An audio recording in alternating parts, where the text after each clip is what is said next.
உலக மக்கள் எல்லோருக்கும் வணக்கம். சிவம் ஜோதிடம் வாயிலாக நான் உங்கள் ஜி கோபால் பேசுகிறேன்.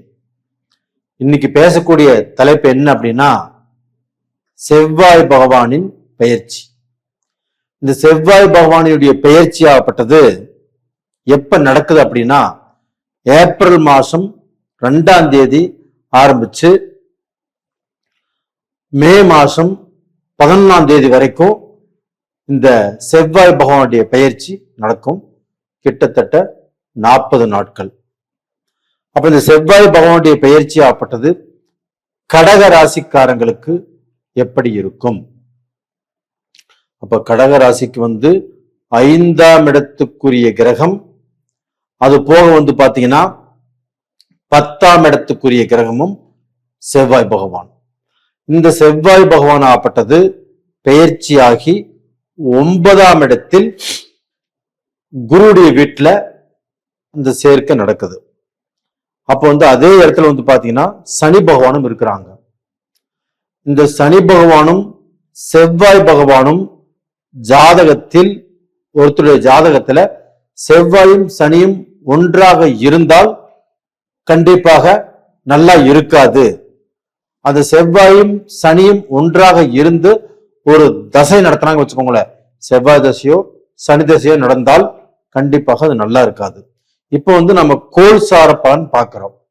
இப்ப இந்த கோல்சார பலனில் யார் யாருக்கெல்லாம் செவ்வாய் தசை நடக்கிறதோ சனி தசை நடக்கிறதோ அவங்க பாத்தீங்கன்னா இந்த 40 நாட்களும் கொஞ்சம் ஜாக்கிரதையாக இருப்பது நல்ல விஷயம்.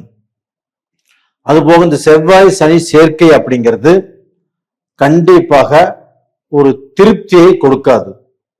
எது வரைக்கும் கொடுக்காது அப்படின்னா, இதுல பாத்தீங்கன்னா இந்த புதன் பகவானும் ஏப்ரல் மாதம் 10ஆம் தேதி அந்த புதன் பகவானுடைய பயிற்சி ஆரம்பிச்சு ஏப்ரல் 30ஆம் தேதி வரைக்கும் இந்த புதன் பகவானுடைய பயிற்சியும் இருக்கும். அப்போ சனி, செவ்வாய், புதன், அதோடு சூரியன். அப்ப அந்த சூரிய பகவானும் கூட இருக்கிறதுனால மொத்தத்துல இந்த 4 கிரகங்கள் ஒரு இடத்துல இருக்குது. அப்போ பாத்தீங்கன்னா உங்களுக்கு 3ஆம் இடத்துக்குரிய கிரகம் புதன் பகவான், 12ஆம் இடத்துக்குரிய கிரகம் புதன் பகவான், இவங்களும் சேர்ந்து உங்களுடைய ராசிக்கு 9ஆம் இடத்துல இருக்கிறாங்க. அப்ப அந்த புதன் பகவானுடைய அனுகிரகம் உங்களுக்கு பாத்தீங்கன்னா ஏதாவது ரூபத்தில் உங்களுடைய காரிய வெற்றி, அதாவது பாத்தீங்கன்னா உங்களுடைய முயற்சிகள், நீங்க இதற்கு முன்னாண்ட எடுத்த முயற்சிகள் சில விஷயங்கள் தடங்கலை இருந்தாலும் இந்த பீரியட்ல கண்டிப்பாக நீங்க எடுக்கக்கூடிய முயற்சியால் கண்டிப்பாக ஒரு சந்தோஷம் கிடைக்கும், ஒரு மன நிறைவு கிடைக்கும். எடுக்கக்கூடிய முயற்சி நம்மளுக்கு சக்சஸ் ஆயிருச்சு அப்படிங்கிற திருப்தியும் உங்களுக்கு கிடைக்கும். அது போக பாத்தீங்கன்னா சூரிய பகவான். அப்ப அந்த சூரிய பகவான் ஆப்பட்டது ஏப்ரல் 14ஆம் தேதி மேச ராசிக்கு வந்துருவாரு. அப்ப இந்த ஏப்ரல் 14ஆம் தேதி வரைக்கும் உங்களுடைய தனாதிபதி உங்களுடைய 9ஆம் இடத்துல, அதாவது உங்களுடைய ராசிக்கு 9ஆம் இடத்துல குருவுடைய வீட்டில் இருப்பது அப்படிங்கிறது யோகம். அப்ப பாத்தீங்கன்னா அந்த ஏப்ரல் அந்த 13 நாட்களுமே உங்களுக்கு பாத்தீங்கன்னா தனாதிபதி உங்களுக்கு யோகத்தை கொடுப்பாரு.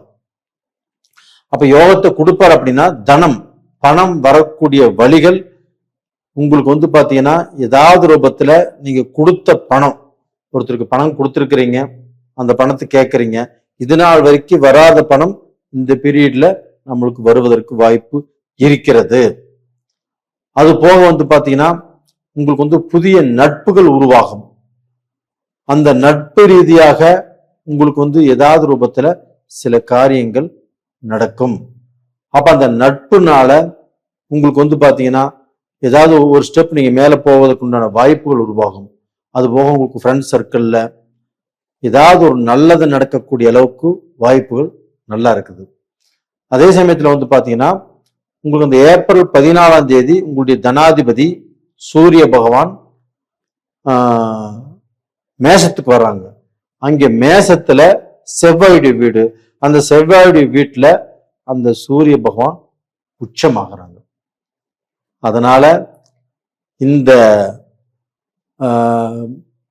கடகராசிக்காரங்களுக்கு வந்து பாத்தீங்கன்னா 2ஆம் இடம் அதிபதி ஆகப்பட்டது 10ஆம் இடத்துல உச்சபலம் பெறும்போது கண்டிப்பாக உங்களுடைய வாழ்க்கையில் நீங்க செய்யக்கூடிய வேலையிலும் சரி, நீங்க செய்யக்கூடிய பிசினஸ்லயும் சரி, கண்டிப்பாக ஏதாவது ஒரு முக்கியமாக ஒருத்தர்னால ஒரு புதிய வரவுனால கண்டிப்பா உங்களுக்கு ஏதாவது ரூபத்துல வாழ்க்கையில முன்னேற்ற பாதையில் வரக்கூடிய அளவுக்கு ஒரு நல்ல சந்தர்ப்பம் உருவாகும். அப்ப அந்த நட்புனால இல்லைன்னா வந்து பாத்தீங்கன்னா அந்த உறவுனால உங்களுக்கு ஏதாவது ஒரு முன்னேற்றம் அப்படிங்கிறது கிடைக்கும். காரணம் உங்களுக்கு வந்து பாத்தீங்கன்னா 10ஆம் இடத்துல சூரியனுடைய வீட்டுல அந்த குரு பகவான் உச்சம். அப்ப அந்த சூரிய பகவான் அந்த இடத்துல உச்சம் செவ்வாயுடைய வீட்டுல. அப்போ நவகிரகங்களின் அரசன் சூரிய பகவான்.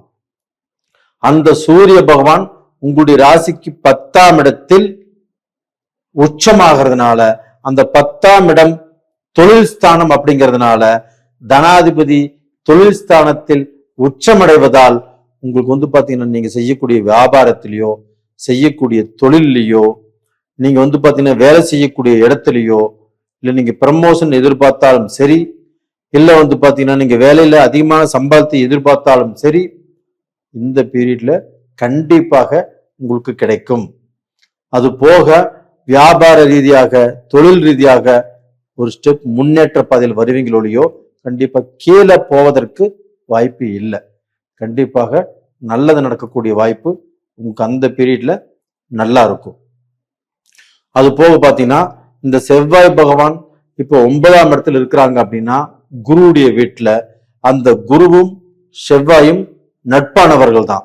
அதே சமயத்துல அந்த குருவுடைய வீட்டுல செவ்வாய் பகவான் இருக்கும்போது கண்டிப்பாக உங்களுக்கு அந்த 9ஆம் இடத்துல செவ்வாய் பகவான் இருக்கும்போது உங்களுக்கு ஏதாவது ரூபத்துல நீங்கள் முன்னேற்ற பாதையில் வருவதற்குண்டான வாய்ப்பை ஏற்படுத்தி கொடுக்கும்.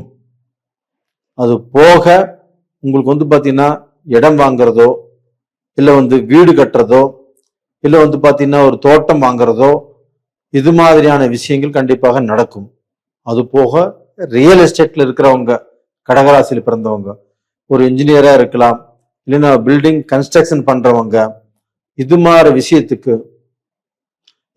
விஷயத்துக்கு வந்து பாத்தீங்கன்னா அவங்க வந்து பாத்தீங்கன்னா ஒரு முன்னேற்றம் கண்டிப்பா அவங்களுக்கு கிடைக்கும்.